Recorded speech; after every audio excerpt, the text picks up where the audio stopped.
to A Day on myBlock. And I'm Jen Day, and with me we have Ty and Mark. Thank you guys for coming back, and especially Mark. I know it's really late for you, so thank you for taking the time.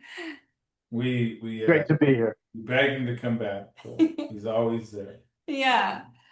So we were having this glorious history lesson in the last segment, and you know, it's so poignant to me to have this education and to understand history, because I think what really ties us all together, and what's the most important piece to really grab of history, is the people and the culture and what has been important to us over time. And one thing that has been stable, that has been connected to human and family pride, is housing and owning your own home. And that has been, I think, something that is so important. And you said, you know, this trajectory of times changing and money's changing, but that stays. That pride of ownership has been so important. And I think one thing that really got me excited about being a part of real estate and being a part of something that brings that joy and that pride to family and communities.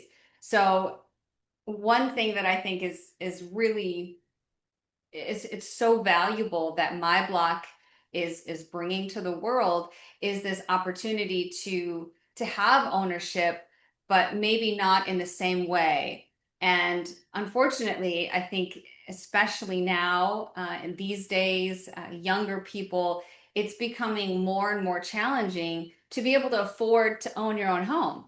And I know in the crypto space, there's becoming more and more ways of being able to have mortgages backed and loans backed by different types of currency besides the way that we're traditionally used to it, which is amazing. But still, you know, having to acquire that much wealth and to be able to even access, you know, this kind of exclusive world now. And young people, I think, are striving and struggling and trying to figure it out. How do I stop renting? How do I actually own something? How do I make my money work for me so that I can have my own home someday? So something that myBlock is bringing to the table is this opportunity to tokenize real estate and buy a percentage of real estate, and having that money work for you so that you can, you know, decide what you want to do with it. And I think it's so key that this opportunity is here. And you know, I think it's really interesting that you know, Ty, your team, you guys have put this together. And fortunately, I get to be a part of it. So thank you for that. It points to me as I take a sip. Now I was thinking about Mark, about what maybe he puts into context.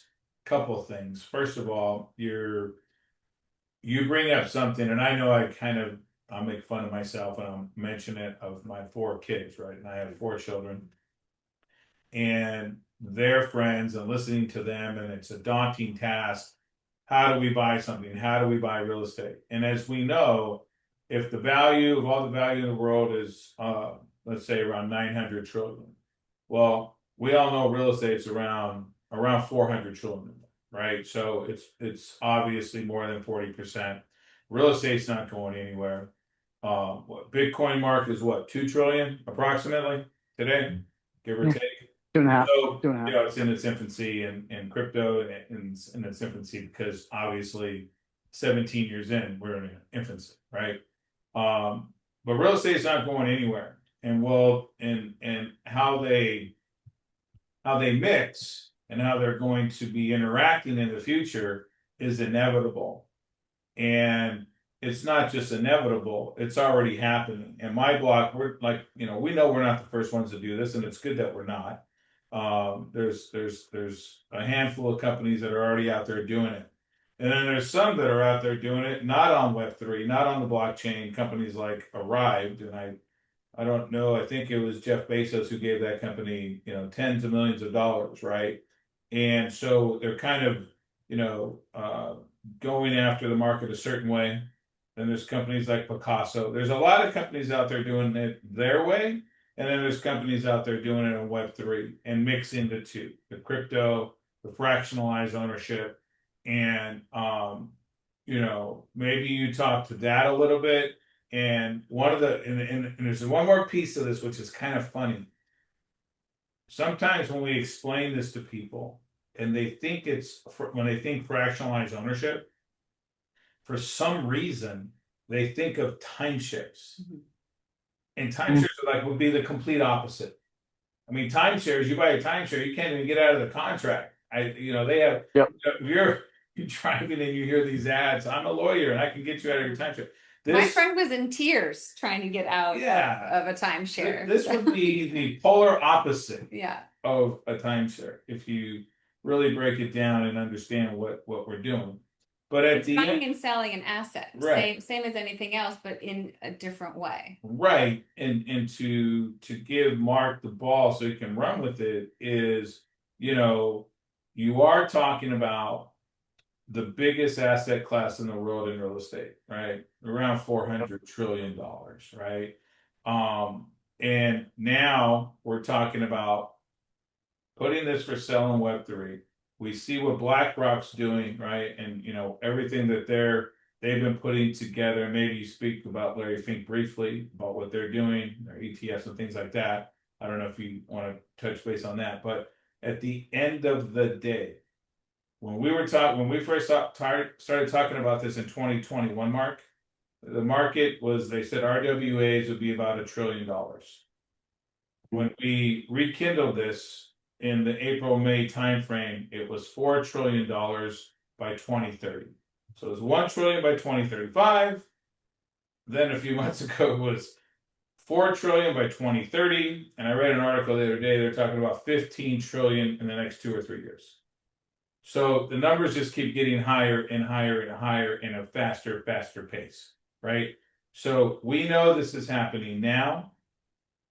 And I guess my question to you that we had before we broke off in the last segment is, if you could touch base on the stability of the real estate and, like in what Jen mentioned and how the younger people want to make sure that they have access to real estate. But also maybe you touch base on the volatility, which you get with the crypto, and then educate us on why maybe when you look at it in the context of 2, 3, 4, 5 years, instead of just 2 or 3 months at a time, you get that it's not as volatile as people think. So I know that was a lot to throw at you. I was kind of all over the map. You're the one who told me it was okay to go get a shot of tequila or two. So, I know there's a lot there, but if you can kind of summarize what I just kind of said, and obviously where Jen gave us that information about what the younger, I'll call them Gen Z or Gen Y, how they feel, right? I don't know if there's a question in there, but I know by your face you want to talk, so I will be quiet. Well, I think Jen made some very important prefatory remarks, establishing that real estate is an ancient asset class, and it's celebrated and understood that way. Ty put it in context of a $900 trillion pie of global wealth. All the stocks, all the bonds, all the real estate, all the currencies, etc. It's actually now 1,000 trillion, a quadrillion, mostly due to money printing and partly due to productivity because the pie keeps expanding. And then the point that Ty made that when Larry Fink 5 years ago, 4 years ago, 3 years ago said Bitcoin's an index for money laundering, that there's cryptocurrency has no value. And then he did a 180 in July of 2023, and he said, we're going to launch a Bitcoin ETF. And that launched on January of 2024. That's perhaps one of the 2 or 3 biggest moments in the history of crypto, including the tokenization of everything, which is what Larry Fink sees in the future, and the tokenization of real estate, which is $400 trillion. So now that these ETFs have proven the concept, they're the highest, best performing ETFs in the history of all ETFs. And there's thousands and thousands of ETFs that go back 30 years. Let's contextualize that with the stability, volatility barbell and I'll ask you guys to help me stick the landing on this point, but it's not a bad playbook to have a barbell with stability on one side and volatility on the other. And if Jen's remarks give us confidence that real estate is stability and stability is real estate, how might I complement that with some volatility with a whole lot of upside? And if the downside rips my face, but if I can hang in there, the upside's enormous over a long enough timeline. Let me double click on the volatility and then I'll shut up. If you zoom out, Bitcoin is 17 years old in January, and crypto as an asset class is, just a little bit younger. And if you just watch the curve of adoption or the price of Bitcoin, you can't see the volatility. It's a 16-year bull run. And in fact, it's the best performing asset in human history. Nothing's ever gone from 0 to 2.5 trillion in such a short amount of time. When you start to look at more shortened time horizon, 6 months at a time, 9 months at a time, 6 weeks at a time, the volatility is sublime. It will rip your face off. And so there are folks who look at the upside that's on a further out horizon. If I can hang on to my Bitcoin for 5 years or 10 years, there's no faster horse. Maybe there's even some other cryptos that are faster, but I still have to hold on to them through the volatility. And yet I have this real estate over here, which I couldn't get before. It was not accessible to me for all kinds of reasons. It's outpriced, or I can't get access to it. By fractionalizing it and tokenizing it so that anyone around the world with a phone can get a stable coin, and now they own real estate. And that's what myBlock's doing as a community. Maybe the volatility couples nicely with them, such as putting a Bitcoin treasury in place or a Solana treasury in place with the myBlock model. So I'm going to shut up and see where you guys can take. Well, I was just going to jump in because I think to add some context, the coupling of what you mentioned and the timeline and the basically mindset and kind of attention span of people with different types of investments, right? So you have people who are really understanding cryptocurrency and specifically Bitcoin. It's been around much longer than others. And you have people who are like, well, I'm going to hold it because there's a longevity here. And you have some people with the mindset of, well, I want something quick. I want a fast turnaround. And that's not always going to give you the big picture and the big rise that you're looking for. However, I think fortunately we're already working with people and the mindset who understand real estate is a long game. And you're going to get all of these benefits from the appreciation, from the tax benefits, from the equity building over time, so that you're not looking at that as being, oh, this fast turnaround. And if you have a rental property, you're looking at long-term rents coming in and that growing over time, increasing rents over time, and having that already built-in mindset. So I think it couples really well with what you said of having that stability already built in, and also the kind of the short term of the ups and downs, and it's kind of keeps it exciting and you're paying attention. However, that long game is what you're really aiming for. No, it's well said. I mean, you add on, Mark, you mentioned the treasury component. I know it's all the rage, and strategy and Sailor, they made that very, very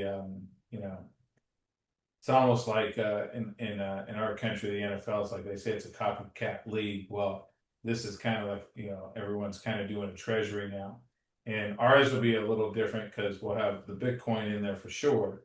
But we talked about Solana and making that part of the treasury, and to me, the real estate is a property, but to me, the Bitcoin is also property, right? And so you're getting both. You're getting, and to me, overall, from what you said, you kind of gave us a hockey stick kind of graph, and that was what I was thinking when you were talking, right? But at the end of the day, you are talking about complete inclusion. If you want to be part of this, you can. Mm-hmm. You have $1,000, you can own part of an income producing mansion. You can own the best apartment building in your community. You know, you can be a piece of that. Like we talked about the other day, Empire State Building, very famous places. You know, I don't think it's called the Sears Tower anymore. We keep going there, showing my age there. But you know what I mean? like you can participate. There's complete inclusion if you have a little. You don't need, you know, $10 million, $1 million to own something that you can actually go hang out with your friends and kind of brag about. Right? At the end of the day, we all want to feel like we're part of something bigger than we are. That's always a good feeling. You know, there's always, you know, there's solo actors out there all the time, but it does feel good to be part of a team, be part of a community. You know, myBlock is a community and we're building it, right? And we're building, will be bigger and bigger in crypto overall as a community. But if, you know, we can get to a place where people understand what we're doing and how to participate, and those who, if they can't get in crypto in their head, but they can get what a stable coin is, if they can just get that's a stable coin is $1 and a stable coin is crypto, and they need a destination for their stable coin, right? Instead of just sticking it in their wallet, whether it's Coinbase, Kraken, you just go on and on and on and on. But if they have a destination for that, and they can plug it into something that's traditionally a 3 cap, a 4 cap, whatever, and you can get a nice piece of property and stick your money into it, and it's there, and you get everything we talked about every day, or the other day, not just appreciation or depreciation on your taxes, but you get the mortgage write-downs, you get the cash flow, you get all these things at a percentage basis, but you're still participating. And the participation is on you, right? It's not on the government. It's not on, you know, you know, what someone's going to do for you. No, you made a conscientious decision to take the monies that you have, save them, and then put something that is applicable, even if it's just in your neighborhood. Great. But it's up to you. You control that, right? That's what our country's built on. You make your own decisions. Don't wait for, you know, some politician, some governor, some mayor somewhere that's going to, quote unquote, take care of you. Right? I think you go ahead and do that. You take control of the situation. Yeah. And I went off on a tangent there. I'm sorry. I'm not even getting political. I'm just saying we are in the US and all of us have a brain, so use your brain. You know, and I think I'll be quiet. Sorry. Don't give me any more tequila. One thing that that myBlock, it might be the mission statement, connecting real assets for all. And that is a really important piece because, you know, inevitably over time, and I'm sure this will continue, that, you know, it seems like a select group of very wealthy people get to do all the really cool investments. You have to be accredited. You have to have so much money before you can do these cool things. And you have to, you know, have millions of dollars to have an opportunity to be a part of this big apartment complex, or the, you know, the mansion in Malibu, or, you know, the penthouse in Dubai, and these really exciting investments and opportunities that people would love to be a part of. But with myBlock, everybody can have access. Yeah, we're breaking down the barriers and you can participate. And that's the key word, right? Connecting. You know, I know we talked about, but you're basically, you have these unreachable assets, right? So we're connecting these unreachable assets to everyone, to the public. And there's some great things coming. Mark, I don't know if we answered your question. I mean, you threw us the ball, put the ball in our court, but I'm going to turn the tables on you, bud. Did we do okay right there or no? Did we answer? You really did. And there's one other point that you guys hit that I don't want to get lost in the sauce, which is when some audiences incorrectly interpret myBlock to be likened to a timeshare. The immediate rebuttal to that is Opposite, right? it could be more opposite. And our fourth musketeer, Gil, who will come on to an episode coming to you soon, I'm going to plagiarize his remarks about that. He said, what myBlock is doing, among many other things, including that mission statement that Jen just said, making the unreachable asset accessible to all. What myBlock is doing is making an illiquid asset liquid. Yeah. What would you guys say to that? Well, it is because, as the owner, the seller, you have the ability, you have the right to sell 10% of your asset. You have the right to sell 50%. You have the right to sell the whole thing. It's up to you because you own it, right? So if you want to make it, let's say, we can even take smaller apartment buildings, $1 million, $2 million, whatever it is, and they want to add something to it to make it more valuable, to bring in more revenue.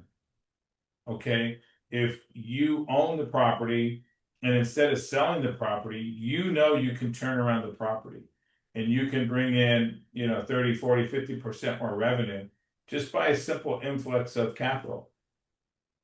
You go on myBlock, you effectively sell X percentage.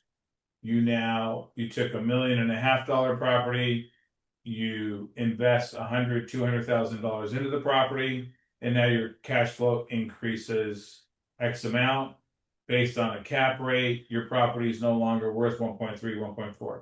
Your property could be now worth 2.1, 2.2. Yeah, and guess who wins from that? Sorry. Mm-hmm. Guess who wins from that? The people who invested, because now they own 10, 15%. And before, the equity was, let's just call it 300, 400, 500 grand. But now the equity on that is $1 million. They get not only does the owner who sold a piece, so basically you take it to the world instead of taking it to your neighbor or people you're no longer limited. You can take this to anyone on the planet, and anyone on the planet can invest in that property or buy it outright, whatever it is. It's just opening up. Some people could be afraid of this and go, wow, this opened a can of worms and there could be fraud. No, what myBlock is going to do every single time is represent both sides. So you're still going to get the agent who's going to go out and do all the due diligence. They're still going to map out and go, okay, this money's coming in. These are the leases. These are the rents. This is the actual cash flow. These are the expenses. We're still going to do the due diligence. That's not going away. That still will happen. But what it does for the owner, the seller, or whomever, whether they're selling 100% or they're selling 15% of their building, okay, what they're doing is they're now, tapping into all that equity they have without selling the whole property if they don't want to. If they only want to sell a portion of it, but there's, let's just say there's $10 million in equity there, or 100,000, and it's different locations, different dollar amounts, right? We don't know. It could be $1 million, it could be $500,000, it could be $200,000. Every situation is different. Yeah, well, let me tie it back into the human piece of this, because there's a lot of when you say mom and pop or just smaller individual landlords or people who own properties, and at the end of the day, everybody cares about their bottom line and what money's coming in, what revenue, what profits, all that stuff. But there's a lot of people who really truly love their properties, really care about their tenants, but maybe there's just a lot of issues going on with the property and they don't have the additional funds. They want to hold on to the property. They've earned quite a bit of equity, but they don't have a way to do it without maybe having, a refinance. And right now, unfortunately, the interest rates are not really helping people's causes, and it might change their monthly, expenses. And it just, when you say can of worms, people are concerned about that. But this would give them an opportunity to sell a percentage, still retain control, and then bring in some cash fix up the property, make it a great place for their tenants to live, even raise the rents because now everybody's, in a good position. It kind of gives so many more opportunities to even smaller owners. Yeah. It's a win-win-win. Everybody wins. There's no downside. And that's all predicated on having an owner that provides proper information that's correct, and having the brokerage go out and ensure what they're saying is true, right? It's no different than what's happening today. It's a fractional piece.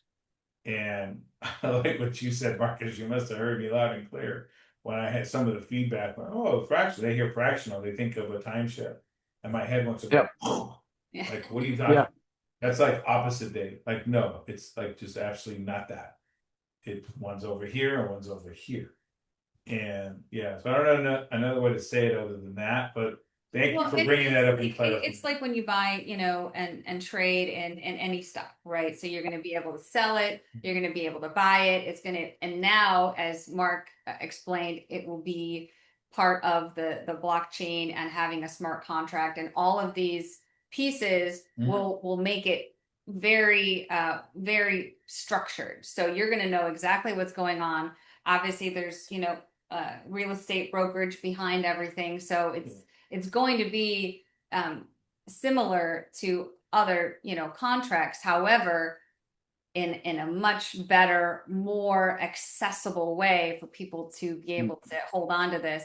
So, that's why we just wanted to give you kind of an overview of what we're doing, and we'll give you more pieces as we go. I know this was kind of a long section. We're putting the real